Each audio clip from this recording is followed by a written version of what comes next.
आज cover story में बात और याद हिंदी की। हिंदी पखवाड़ा चल रहा है। हम सब जानते हैं कि हर साल आने वाला हिंदी पखवाड़ा उत्सव है 14 सितंबर 1949 को हिंदी को भारत की राजभाषा के रूप में मान्यता मिलने के दिन का। हिंदी पखवाड़ा अवसर है हिंदी भाषा के महत्व के प्रति जागरूकता फैलाने का, उसके संरक्षण का, संवर्धन को महत्ता देने का और दूसरे कारणों के साथ साथ साहित्य, कला और मीडिया में हिंदी की भूमिका की समीक्षा करने का भी। पर समय बीत रहा है और प्रश्न अपनी जगह पर खड़े हैं। हिंदी का क्या होगा? क्या हिंदी भाषा का आंदोलन सही दिशा में जा रहा है? आजकल के मशीनी और एआई के युग में हिंदी का भविष्य क्या होगा? सोशल मीडिया के ज़माने में हिंदी का किस तरह से प्रचार प्रसार हो रहा है? ऐसा क्यों लगता है कि हिंदी विशेष लोगों की कुलीनता या सरकारी बाध्यताओं के कारण सिर्फ एक आधिकारिक, यानी कि अगर इसे दो संदर्भों में देखें तो या तो कुलीन या कार्यालयीन भाषा बनकर रह गई है? जो लोग मानते हैं कि सिनेमा और मीडिया के माध्यम से हिंदी का प्रचार हो रहा है, उनके प्रश्न ये हैं कि क्या हिंदी की सृजनात्मकता और समृद्धि घट रही है या वो विकृत हो रही है? हिंदी का सबसे बड़ा कथित संवाहक मीडिया, जिससे हम भी आते हैं, किस प्रकार की हिंदी को बढ़ावा दे रहा है? क्या वो हिंदी के प्रचार प्रसार में सही भूमिका निभा पा रहा है या नहीं? साहित्य की पढ़ाई के स्तर पर हिंदी की चुनौतियां क्या हैं?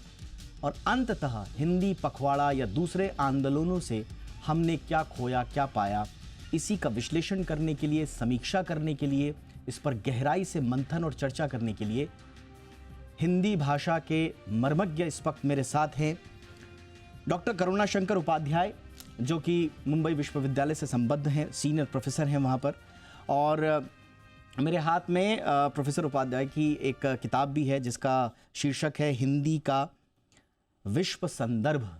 और हमें जानकर बड़ी खुशी हुई कि 14 देशों की यात्रा करने के बाद डॉक्टर उपाध्याय ने ये पुस्तक लिखी है और 25,000 से ज़्यादा प्रतियां अब तक इस पुस्तक की बिक चुकी हैं। तो बड़े सौभाग्यशाली हैं हम कि हिंदी के इतने बड़े हस्ताक्षर स्वयं हमारे साथ स्टूडियो में हैं। बहुत बहुत स्वागत है उपाध्याय सर आपका हमारे शो पर। सबसे पहले तो आपसे ही सर, आप आज जो मौजूदा स्थिति है हिंदी की और उससे जुड़े हुए जो आंदोलन रहे हैं, उनको किस रूप में देखते हैं? सही है, सब कुछ ठीक चल रहा है सर हिंदी के दुनिया में? देखिए, जैसे दुनिया के लिए सब कुछ ठीक नहीं चल रहा है, वैसे हम यह भी नहीं कह सकते कि हिंदी के लिए भी सब कुछ ठीक चल रहा है, लेकिन काफ़ी कुछ ठीक चल रहा है। पिछले 10 वर्षों में भारत सरकार ने हिंदी के लिए बहुत कुछ किया है।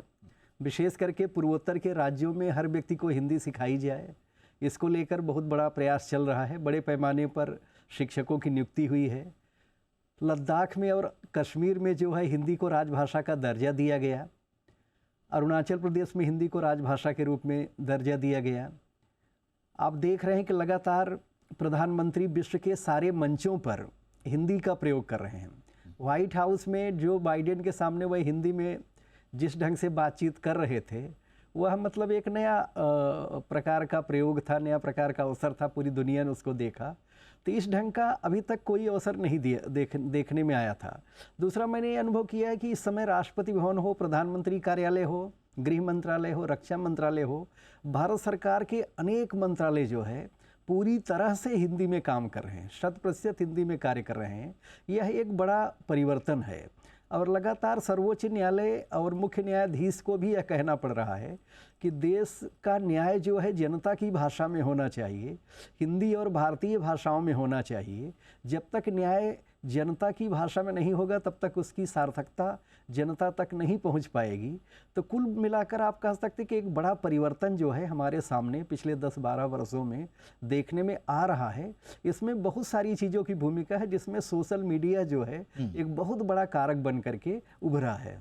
आपने बिल्कुल सही संदर्भ पे आए हैं सर। अब एक तरफ हम देख रहे हैं कि जो आधिकारिक रूप से जितने भी कोशिशें होनी चाहिए हिंदी को आगे बढ़ाने की, उनमें कोई कमी नहीं है। मैं ये मान के चल रहा हूँ कि इसमें ना तो कोई इच्छा शक्ति की कोई कमी नज़र आती है, इसमें ना कोई जिजीविषा की कमी नज़र आती है, और इसमें कोई फंड या धन की भी कोई कमी नज़र नहीं आती। तो उस स्तर पे तो काम हो रहा है।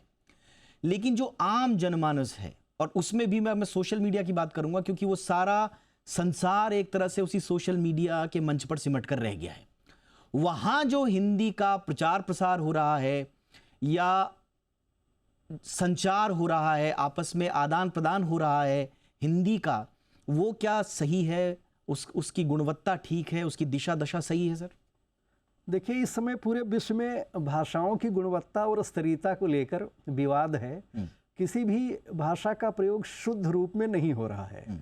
और जब आप एक ऐसी विश्व व्यवस्था में जी रहे हैं, जब वैश्वीकरण की आंधी चल रही है और पूरी दुनिया एक ग्लोबल विलेज में या गांव के रूप में सिमट रही है, जब हर व्यक्ति, हर प्रकार का व्यक्ति आपके संपर्क में आ रहा है, तो आप भाषिक शुद्धता को बहुत दूर तक नहीं चला सकते हैं।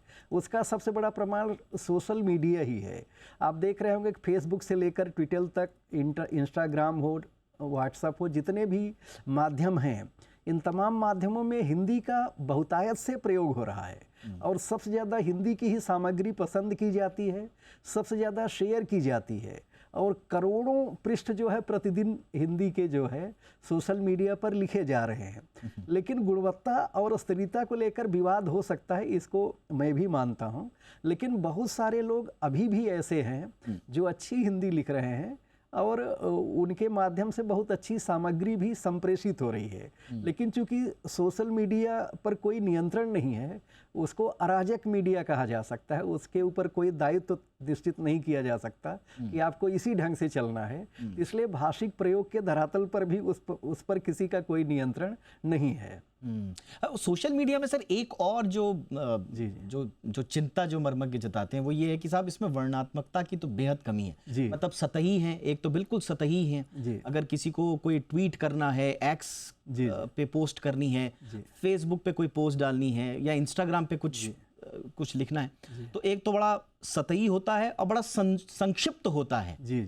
तो ये जो संक्षिप्तीकरण और सतहीकरण है, खास तौर से सोशल मीडिया पर ये जो प्रवाह है भाषा का, ये कहीं ऐसा तो नहीं है कि हिंदी को एक ऐसी दिशा में लेकर जाएगी जहां पर सारी की सारे जो प्रयास अब तक हुए हैं वो खत्म हो जाएंगे? नहीं, देखिए, जो लेखन के धरातल पर प्रयास है या साहित्य और पुस्तकों के धरातल पर, वह तो कभी बदलने वाला नहीं है।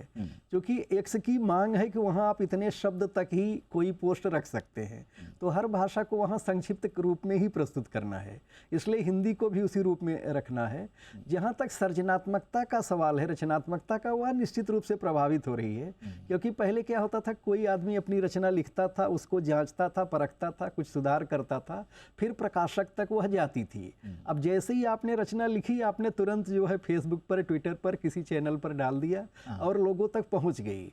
लेकिन इससे एक और फायदा हुआ है कि लेखकों की दुनिया में लोकतंत्र आया है। हर व्यक्ति अब आज कवि हो गया है, हर व्यक्ति आज लेखक हो गया है। वह अपनी रचना को तुरंत सोशल मीडिया पर पोस्ट करके पूरी दुनिया के सामने रख सकता है। लेकिन सर इसका एक भय ये नहीं है कि लेखकों की दुनिया में लोकतंत्र आने के साथ साथ लेखकों की दुनिया में एक भीड़ तंत्र भी आ गया है? जी। हर कोई लेखक बन गया है, हर कोई किताब छाप रहा है, हर कोई साहित्यकार हो गया है। निश्चित रूप से आप देखेंगे कि हिंदी में आज लगभग 13 लाख लोग हैं जिनकी पुस्तकें छप चुकी हैं। 13 लाख? हाँ। और ऐसे करोड़ों लेखक और कवि हैं जिनकी रचनाएं केवल सोशल मीडिया पर आती हैं।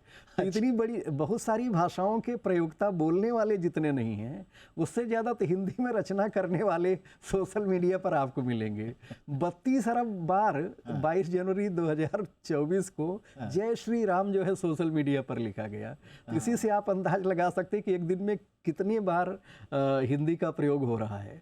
एक बहुत बड़ा संसार रच दिया गया है। लेकिन ये जो 13 लाख किताब करता है या किताबधारी हैं, लेखक हैं, जी, अगर मैं सही शब्द नहीं, एकदम सही, हाँ, इसे आप थोड़ा सा चुटीले अंदाज में समझे कि मैं किताबधारी इसलिए कह रहा हूं क्योंकि मुझे थोड़ा सा समझाइए कि फिर उनकी गुणवत्ता की समीक्षा कैसे होगी?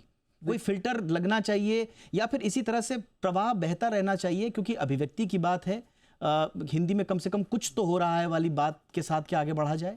देखिए अभी क्या हो गया कि जितने देश में लोग लिख रहे हैं उससे ही लगभग उसी भांति विदेशों में भी लिखने लगे हैं। अच्छा। क्योंकि यह पुस्तक छपवाना, पुस्तक प्रकाशित करवाना आसान हो गया। आप अमेरिका में बैठे हैं, दिल्ली के प्रकाशक को मेल कर दीजिए, आपकी पुस्तक छप जाएगी। पहले क्या होता था कि वहाँ से सारी चीज़ें भेजनी पड़ती थी। तो इसलिए आप देखेंगे विदेशों में भी जिनको प्रवासी लेखक या रचनाकार कहा जा रहा है, उनकी अच्छी खासी संख्या आ गई है। तो हर व्यक्ति अपने अनुभव को, अपने जीवन को और यथासंभव जो कुछ पढ़ता है, जो कुछ देखता है, जो कुछ उसके सामने घटित हो रहा है, उसे कागज़ पर उतारने का प्रयास कर रहा है। इसलिए लेखन की मात्रा बढ़ रही है, क्वांटिटी बढ़ रही है, लेकिन जो क्वालिटी, जो गुणवत्ता वाली बात है वह नहीं है, ये तो मानना पड़ेगा। क्योंकि विश्वस्तरीय लेखन जिस ढंग का होना चाहिए वह नहीं हो पा रहा है। इसलिए आप देखेंगे बड़े रचनाकार नहीं आ रहे हैं, बड़ी रचनाएं नहीं आ रही हैं। बहुत बड़ी रचनाएं आज भी हम छायावाद के पास जाते हैं, प्रसाद के पास जाते हैं, निराला के पास जाते हैं, प्रेमचंद के पास जाते हैं, फणीश्वरनाथ रेणु के पास जाते हैं, राग दरबारी के पास जाते हैं। तो जब बड़े रचनाकारों की तलाश होती तो हमको वापस जो है 70-80 साल पहले जाना पड़ता है। सर, इन बड़े लेखकों की खोज खबर हो रही है क्या? आप स्वयं देखिए लगातार इस पर काम हो रहा है। जैसे जयशंकर साहब पर मैंने ही एक ग्रंथ लिखा जो पिछले साल आया, राष्ट्रपति महोदया को प्रथम प्रति भेंट किया। जयशंकर साहब महानता के आयाम 31 वर्षों में मैंने लिखा। तो जयशंकर साहब के साथ न्याय नहीं हुआ था, तो उनको न्याय दिलाने के उद्देश्य से मैंने 31 वर्षों में महाकाय ग्रंथ लिखा जो लगभग 470 पृष्ठों का है और विश्व के जो 15 सबसे बड़े महाकवि हैं उनके साथ उनकी तुलना की। बट सर, आप तो हिंदी साहित्य परिवार के एक स्तंभ हैं। जी जी। आप लोग अगर खोज खबर कर रहे हैं तो ये आपसे अपेक्षित भी है। और इस बीच मैं स्वागत करना चाहूँगा राहुल देव सर का। वरिष्ठ पत्रकार हैं और हम उन्हें हिंदी के भी अवमर्मज्ञों की श्रेणी में रखते हैं। बहुत बहुत स्वागत है राहुल सर आपका। राहुल सर, अभी चर्चा हो रही थी, मेरे साथ डॉक्टर करुणाशंकर उपाध्याय हैं, हिंदी के बड़े हस्ताक्षर और मुंबई विश्वविद्यालय में सीनियर प्रोफेसर हैं। उनसे हमारी चर्चा हो रही थी तो एक बड़ा चौंकाने वाला आंकड़ा मेरे लिए कम से कम डॉक्टर उपाध्याय ने रखा कि दुनिया भर में 13-14 लाख के पुस्तकों के लेखक हो गए हिंदी के। ये इतनी बड़ी संख्या। और मेरा फिर दूसरा प्रश्न ये था कि फिर उस पर क्या गुणवत्ता के उस पर प्रश्न उठे जाने चाहिए या फिर इसको एक प्रवाह के रूप में लेना चाहिए कि चलिए कुछ तो हो रहा है हिंदी में। आप कैसे देखते हैं सर इसे? देखिए, करुणाशंकर जी मेरे बहुत पुराने मित्र हैं और हम लोग बहुत जगह साथ रहे हैं, चर्चाओं में भी और वैसे भी। लेकिन मैं पहले तो ये जानना चाहूंगा कि ये 13-14 लाख का आंकड़ा आया कहां से? इस जानकारी का स्रोत क्या है? जी, जो सारे प्रकाशक हैं उनके यहाँ जो पुस्तकें छप रही हैं और उनके आधार पर, और जो ई बुक्स के रूप में पुस्तकें आ रही हैं उनके आधार पर यह निकाला गया है। अब इसको देखना पड़ेगा। मैं देखिए आंकड़ों पर बिना खुद जब तक गहराई में नहीं जाता और स्रोत पर नहीं जाता, मैं आसानी से यकीन नहीं करता। क्योंकि हिंदी को लेकर बहुत बड़े बड़े दावे करने के हमारे यहाँ पुराना चलन है और वो अभी खत्म नहीं हुआ है। मैं यथार्थवादी हूँ। अब अगर हम केवल इसको मानेंगे, ये अपने आप में इसको मान लीजिए 12-13-14 लाख के, आप 10 लाख भी कर ले, लेकिन ये अच्छी बात है। तो आंकड़ों का प्रश्न एक अलग चीज है, लेकिन हिंदी के लेखक बहुत बड़ी संख्या में बढ़े हैं और नए प्रकाशक आए हैं और लगातार आ रहे हैं, ये बिल्कुल सही है। तो ये तो अपने आप में एक अच्छी बात है। सवाल ये है, कुछ इसके अलावा और भी सवाल है। अब जैसे हमारे एक मित्र है जो करुणाशंकर जी के भी है और ये उसको अनुमोदित कर चुके हैं कि दुनिया, वो उनका ये दावा है कि हिंदी दुनिया की सबसे बड़ी भाषा है। अब मैंने उसको चुनौती दी है जी, क्योंकि मैंने उसका गहराई में जाके अध्ययन किया, विश्लेषण किया उनके दावों का, और मैंने पाया कि ये सही नहीं है। तो 2-3 अलग अलग तरह के काम, या जैसे हम कहते हैं परिघटनाएं हो रही हैं हिंदी में। एक तो ये कि पहली बात, और भी बुनियादी बात मैं कह रहा हूं कि हिंदी का विस्तार या हिंदी का प्रसार, इसको हमें हिंदी लेखकों और प्रकाशकों की और पुस्तकों की संख्या से नहीं नापना चाहिए। ठीक, ये बहुत जरूरी है। क्योंकि भाषा, कोई भी भाषा, वो कोई भी भाषा केवल साहित्य नहीं होती। तो किसी भी भाषा का एक समग्र संसार होता है, उसमें साहित्य एक हिस्सा है उसका, सबसे बड़ा भी नहीं है। हम और आप जो बोल रहे हैं इस समय, ये साहित्य की भाषा नहीं है, जी। लेकिन ये हिंदी है। हम्म, और साहित्य के अलावा, साहित्य में तो मैं, अब ये मेरा प्रिय विषय है, मैं वर्षों से कह रहा हूं कि भाई साहित्य में तो बहुत अच्छा काम हो रहा है। हिंदी में विश्व स्तरीय उपन्यासकार और लेखक रहे हैं, आज भी है। और मैं इससे सहमत नहीं हूं कि हमें आज के लेखकों की तुलना निराला और प्रसाद से और महादेवी से करनी चाहिए। तो ये भी देखना पड़ेगा कि क्या शेक्सपियर हो रहे हैं अंग्रेजी में, क्या क्षमा क्षमा जर्मन। क्षमा कीजिएगा राहुल सर, लेकिन मैं आपके एक एक मूल वाक्य की तरफ आना चाहूंगा, और उसमें आपने कुछ ऐसे संकेत दिए जिसमें आपने कहा कि आपने चुनौती दी है उस वक्तव्य को जिसमें कहा गया कि हिंदी सबसे बड़ी भाषा। क्या इस तरह का हिंदी को लेकर भावनाओं का अतिरेक भी आप देखते हैं कि जहां जाइए हिंदी की वस्तुस्थिति की समीक्षा करने की जगह एकदम भावनाओं के अतिरेक में यह कह दिया जाता है कि इससे बड़ी भाषा नहीं, इससे वैज्ञानिक भाषा नहीं, इससे सर्वश्रेष्ठ भाषा नहीं, इससे बड़ी भाषा नहीं, और फिर ऐसा लगता है कि अगर ऐसी स्थिति है तो फिर तो कुछ करने की आवश्यकता ही नहीं फिर। बिल्कुल, आपने बिल्कुल सही मुद्दा उठाया। जी। यही सवाल मैं भी पूछता हूँ कि भाई अगर ऐसा ही है हम्म, तो सारी दुनिया को तो आज से 200 साल पहले, 100 साल पहले हिंदी को अपना लेना चाहिए था। हम्म, ऐसा क्यों नहीं हुआ? दिक्कत क्या है कि अब ये हमें देखना पड़ेगा कि वो जो नई 13-14 लाख पुस्तकें आ रही हैं, इसमें साहित्य की कितनी है और साहित्येतर ज्ञान साहित्य कितना है। हम्म, भाषा का भविष्य तय करता है उसमें, उसके लोगों में और लेखकों में ज्ञान की उपस्थिति और उसकी मात्रा। हिंदी या किसी भी भाषा की प्रगति का सबसे बड़ा सूचक यह है कि जो भविष्य निर्माण करने वाले ज्ञानात्मक विषय और अनुशासन हैं, उनमें उस भाषा का उच्चतर स्तरों पर प्रयोग बढ़ रहा है या कम हो रहा है। जी। अगर आप खुद ही देखेंगे इसको तो आप ये देख लीजिए कि अभी सारे देश में कम से कम 50 से 55% बच्चे अंग्रेजी माध्यम में विद्यालयों में पढ़ रहे हैं। हम्म, हम्म, तो यानी जब ये बच्चे बड़े होंगे तो क्या ये हिंदी के पाठक होंगे? हम्म, हम्म, नहीं होंगे। आप भी जानते हैं, हमारे, आपके और करुणा शंकर जी के भी बच्चे उसमें शामिल है। जी। हिंदी लेखकों के अपने बच्चे हिंदी के और उन अपने माता और पिता के पाठक नहीं हैं आमतौर पर। जी। तो केवल हम हिंदी को हम केवल साहित्य में कैद कर देंगे और उसी से उसकी प्रगति का वो नापेंगे, तो ये बहुत बड़ी चूक होगी। जी। हिंदी के साथ बिल्कुल ठीक कहा आपने। समस्या यह है कि उसको लेकर इतने भावुक हो जाते हैं हम हिंदी वाले कि उसको भारत की राष्ट्रभाषा कह देते हैं, हम उसको भारत की मातृभाषा कह देते हैं। मतलब ये सरासर तथ्यहीन बातें हैं। जी। और ये बिल्कुल ये एक सूक्ष्मतम स्तर पर समीक्षा हो गई। और इसी के साथ मैं उपाध्याय सर अब आपके पास आना चाहूँगा। जो भावनाओं के अतिरेक में जो हम ये बात भूल जाते हैं कि दरअसल हिंदी को स्वस्थ रखने के लिए उसके जो जहाँ पर दर्द हो रहा है या जो उसकी जो कमज़ोर नब्ज है उसको टटोलना बड़ा ज़रूरी है। क्या ऐसा हो रहा है? जी, हम सही स्थिति का आकलन करने की स्थिति में नहीं है, क्योंकि हम एक दिवा स्वप्न में है कि सब कुछ ठीक चल रहा है। नहीं, सब कुछ ठीक नहीं चल रहा है। जो राहुल देव जी ने प्रश्न उठाया है ज्ञानात्मक साहित्य को लेकर, तो उस क्षेत्र में बहुत काम होने की ज़रूरत है।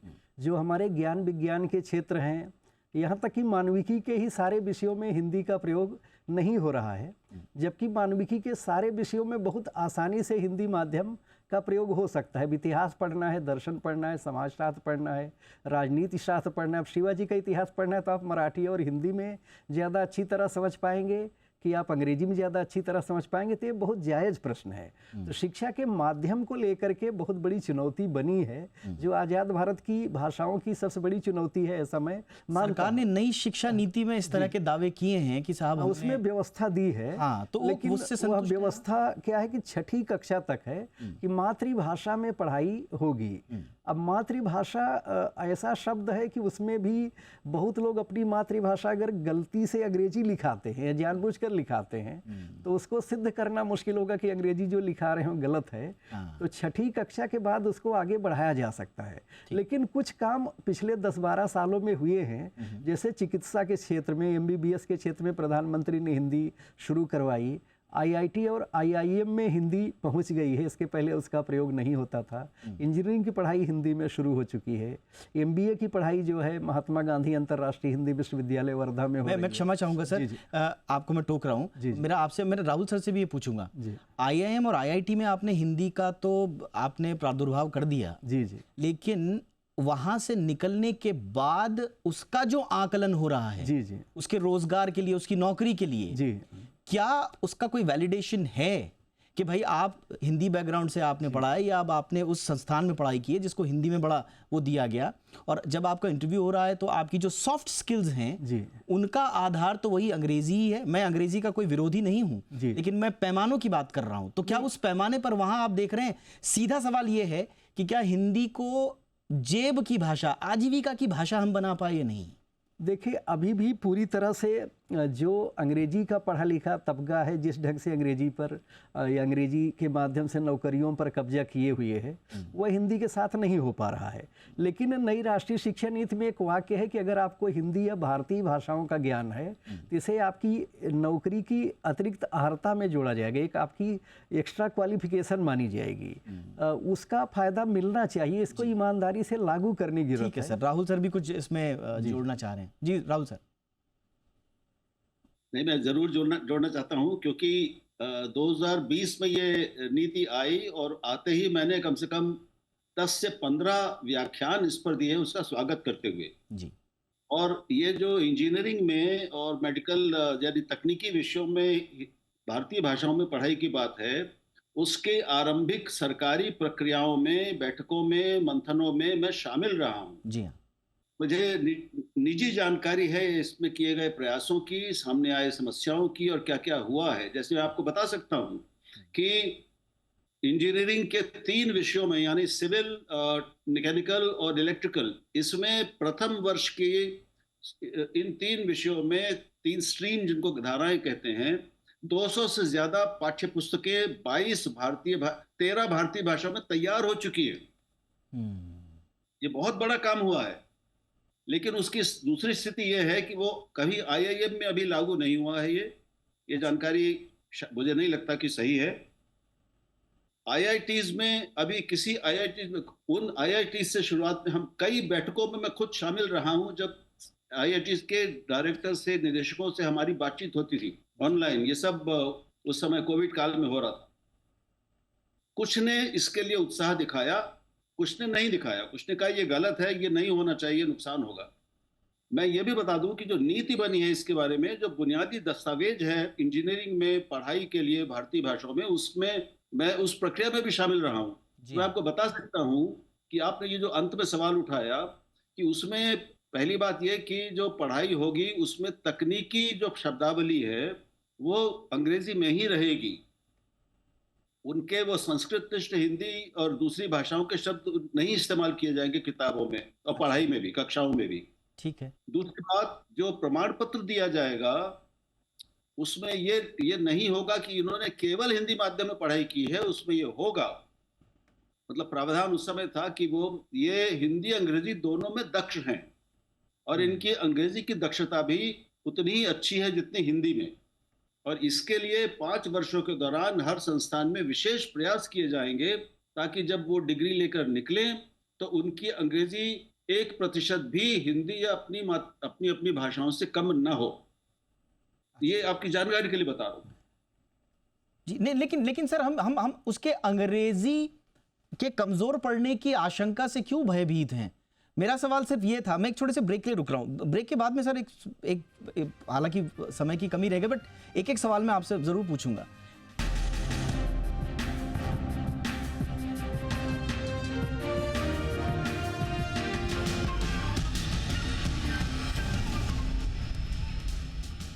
ब्रेक के बाद आपका स्वागत है और मुझे बताया गया है कि मेरे पास सिर्फ 2 प्रश्नों का ही समय बचा हुआ है और वो भी संक्षेप में, तो इसलिए बिना समय व्यर्थ किए उपाध्याय सर, जैसा कि हम शुरू में भी कह रहा था कि एक तो नौकरी पेशा वाली बात, वाणिज्य और व्यापार जी, और उसमें भी एक ऐसा इंसान जो फंसा हुआ है जिसको ये लगता है, एक ऐसा व्यक्ति जो कि बाजार में आया है आजीविका कमाने के लिए, रोजगार कमाने के लिए, लेकिन उसे एक तरफ दिखते हैं कुलीन लोग जो हिंदी पर अपना एक अधिकार समझते हैं और एक कार्यालयीन लोग जिनकी भाषा ऐसी है कि आज भी लोगों के समझ में नहीं आती। जी। तो ये कुलीनता और कार्यालयीनता के में ये जो फंसा हुआ एक आम व्यक्ति है जो बाजार में नौकरी तलाश रहा है हिंदी के माध्यम से, जी। उसके लिए जगह कहाँ है सर? देखिए, हिंदी तो वही चलेगी जो सरल है, सहज है, सुबोध है, जो दिलों में उतर जाने वाली भाषा है। कार्यालयीन हिंदी को अनुवाद की भाषा के रूप में इतना कठिन बना दिया गया कि उससे लोग बचते हैं। लेकिन इसके बावजूद आप देखेंगे, चाहे विज्ञापन की दुनिया हो तो 67% विज्ञापन हिंदी को मिल रहा है इलेक्ट्रॉनिक मीडिया में। वाणिज्य के क्षेत्र में, आप व्यापार के क्षेत्र में जाएंगे तो कहीं भी किसी भी बड़े मार्केट में चले जाइए, हिंदी का ही प्रयोग हो रहा है। पर्यटन उद्योग आप देखेंगे हिंदी में पूरी तरह से चल रहा है। राजनीति हिंदी के बगैर चल ही नहीं सकती है। धर्म का क्षेत्र पूरा हिंदी में चल रहा है। क्रीड़ा का क्षेत्र जो खेल का है वह हिंदी में चल रहा है। तो सारे चैनल आप देखेंगे हिंदी में धीरे धीरे रूपांतरित हो रहे हैं, क्योंकि दर्शक हिंदी के पास है। तो आपके पास संख्या बल है, लेकिन अभी भी लेखन के क्षेत्र में, शिक्षा के क्षेत्र में, माध्यम के क्षेत्र में, गुणवत्ता के क्षेत्र में हिंदी में बहुत ज़्यादा काम करने की आवश्यकता बनी हुई है। अब इसी के साथ, क्योंकि मैं राहुल सर पर हिंदी के संदर्भ में बात हो और उनसे ये प्रश्न न पूछा जाए तो मैं तो इसे बहुत ही बड़ी गलती समझूंगा अपने पार्ट पर। अब क्योंकि सर बात आ ही चुकी है, सर ने बड़े संदर्भ भी दिए कि कैसे मीडिया में, हिंदी मीडिया में बहुत ज़्यादा विज्ञापन आ रहे हैं और हिंदी मीडिया की एक तरह से स्वीकार्यता बढ़ रही है। ये जो हम लोग सर, जो एंकर्स हैं, जो रिपोर्टर्स हैं, जो स्वयंभू झंडा बरदार बन चुके हैं, हिंदी के प्रवर्तक बन चुके हैं, प्रचारक प्रसारक बन चुके हैं, इनकी भाषा को आप समय समय पर आंकते आए हैं और उसका विश्लेषण भी करते रहे हैं, बड़ा क्रिटिकल नज़र के साथ आप करते हैं। लेकिन ये सब ठीक कैसे होगा सर? कुछ लोगों का कहना है कि इतना शुद्धतावादी मत होइए, जो चल रहा है चलने दीजिए ना, अंतोगत्वा प्रचार ही तो हो रहा है। देखिए, मैं तो वर्षों से कह रहा हूँ, लिखकर भी और बोलकर भी, कि अपवादों को छोड़कर हमारे अधिकतर हिंदी चैनल और एंकर हिंदी की दैनिक हत्या कर रहे हैं। ठीक है, अब इससे कड़ी टिप्पणी तो नहीं हो सकती शायद, उसका कील भंग कर रहे हैं। दूसरी बात कि ये जो शुद्धता वाली बात की आपने, मैं आपसे पूछता हूं, आपके यहाँ तो अंग्रेजी चैनल भी है जी, तो आपके जो अंग्रेजी एंकर हैं वो अपनी एंकरिंग की अंग्रेजी में हिंदी मिलाते हैं क्या? उनका कोई घालमेल नहीं है जी, नहीं मिलाते ना, बिल्कुल नहीं। तो फिर हिंदी के एंकरों को अपनी एंकरिंग में और अपनी भाषा में इंग्लिश क्यों मिलानी चाहिए? आप जरा इसका कारण खोजिए। अंग्रेजी का एंकर ये करे तो उसको अगले दिन बाहर कर दिया जाएगा, ये विचार ही उसके मन में नहीं आएगा। हमारे हिंदी एंकरों को प्रबंधनों के ओर से और कुछ उनके अपने दिमाग में भी ये बैठ गया है कि जो अच्छी हिंदी है वो कठिन हिंदी है, और ये अनुवाद वाला भी एक ऐसा हवा बना दिया गया है, ये बिल्कुल सरासर गलत, आधारहीन। ऐसा तो नहीं है राहुल सर कि हिंदी में संभवतः वो जगह है दूसरे शब्दों को समाहित करने की, दूसरे भाषाओं के साथ कंधे से कंधा मिलाकर चलने की, जिसकी बात, जो हिंदुस्तानी भाषा की बात महात्मा गांधी भी किया करते थे। आप ये बताइए कि अंग्रेजी से ज्यादा किसी भाषा ने दूसरी भाषाओं से शब्द लिए हैं क्या? तब फिर जो अंग्रेजी के लेखक हैं, पत्रकार हैं, एंकर हैं, वो अपनी अंग्रेजी में हिंदी क्यों नहीं मिलाते? आप जवाब देंगे इसका? हिंदी के एंकरों में और हिंदी वालों में एक हीनता ग्रंथि है, और उनको ये तो आम हिंदी वाले की स्थिति यही हो गई है। ये हीनता ग्रंथि है सर, या शब्दों की कमी है, पढ़ाई की कमी है, समझ की कमी है? शब्दों की कोई कमी नहीं है। मैं तो सबको टोकता हूं जब वो इंग्लिश बोलते हैं, और मैंने ये पाया है कि 2-4 बार टोकने के बाद उनके मन में जो हिंदी के पुराने शब्द, परिचित शब्द बैठे हुए थे, वो निकलने लगते हैं, अब वो खुद ही चकित होते हैं। सहमत। सवाल ये है कि हमने एक लंगड़ी लूली मिलावटी इंग्लिश के नाम वाली हिंदी को अपना लिया, लोगों ने उस पर कोई आपत्ति नहीं की, इसलिए ये लोगों की हिम्मत पड़ती है कि वो हिंदी की ऐसी की तैसी करें। अंग्रेजी में ये नहीं होता, दूसरी भाषाओं में नहीं होता। और आपको ये शायद, मैं नहीं जानता, मैं अंग्रेजी में आधा अंग्रेजी वाला हूँ, आधा हिंदी वाला। सर बिल्कुल, आप तो दोनों भाषाओं के मर्मज्ञ हैं। हमने तो आपको हिंदी में भी सुना है, अंग्रेजी में भी सुना है बराबर। तो मैं आपको बता रहा हूँ कि हिंदी, आप अंग्रेजी की किसी गोष्ठी में जाइए, अंग्रेजी की कोई किताब पढ़िए, अंग्रेजी के किसी लेखक से बात करिए, अगर आप उससे अंग्रेजी में बात करेंगे तो आपसे अंग्रेजी में बात करेगा। जी। और जो टीवी पर अंग्रेजी होती है वो तो आपको पता ही है, आप अपने चैनल पे देख सकते हैं। ये हिंदी के साथ ही क्यों हो रहा है? अब ये हिंदी वाले ही क्यों जी कर रहे जी, हिंदी में और ख़ास तौर से जी हैं? और एक एक मिनट, जी ये हिंदी के बारे में एक गलतफहमी, एक बहुत बड़ी भ्रांति और दुष्प्रचार है कि अच्छी हिंदी कठिन हिंदी है। और ये हमारे प्रधानमंत्री और गृह मंत्री तक लेकर नीचे तक फैली हुई है कि अनुवाद की हिंदी समझ में नहीं आती है। हम्म, जिन लोगों ने अंग्रेजी से शायद परिचित कम हैं, ये वही कह सकते हैं। जो भी कोई तकनीकी विषय होगा, ज्ञान का विषय होगा, विशेष तौर पर वित्त, वाणिज्य, अर्थशास्त्र, विज्ञान का विषय होगा, उसमें आप जानते हैं एक एक शब्द के लिए एक विशिष्ट शब्द होता है जिसको कहते हैं हम पारिभाषिक शब्दावली। जी जी होता है ना? आप तो बिजनेस चैनल हैं, तो फाइनेंस और कॉमर्स और फिड्यूशरी और इकोनॉमिक, ये 4 अलग-अलग शब्द हैं, है कि नहीं? जी हाँ। तो जब हिंदी में इनको करना होगा तो हिंदी को 4 शब्द क्यों नहीं चाहिए साहब? आपकी अगर वो चिंताएं नहीं बिल्कुल चाहेंगे, बिल्कुल सर, आपकी चिंताएं सर्वथा बिल्कुल उचित हैं। इन चिंताओं का निवारण हो, हिंदी को और वो स्थितियां हासिल हों जिनकी जो स्थितियां आप सब लोगों ने जिनकी कल्पनाएं की हैं, हमारे हिंदी के मर्मज्ञों ने की हैं, हम तो यही उम्मीद कर सकते हैं। और लेकिन ये जो शुरुआत में हमने जो बात करी कि हिंदी को लेकर जो भावनाओं का या उम्मीदों का जो अतिरेक है, उस अतिरेक पे हम ये ना भूल जाएं कि हिंदी के लिए अभी बहुत कुछ किया जाना बाकी है। वो उन बिंदुओं पर काम हो जहाँ पर काम बाकी है, जहाँ पर गुंजाइश है काम करने की। इस उम्मीद के साथ बहुत बहुत धन्यवाद आप दोनों का। चर्चा तो मैं बहुत लंबी करना चाहता था लेकिन समय की कमी रही। बहुत अच्छी, मेरे लिए व्यक्तिगत रूप से बहुत ही अच्छी चर्चा रही। मैं खुद, मुझे बहुत सब कुछ सीखने को मिला। इसके लिए हार्दिक धन्यवाद राहुल सर आपका, और डॉक्टर करुणा शंकर उपाध्याय आपका भी बहुत बहुत धन्यवाद।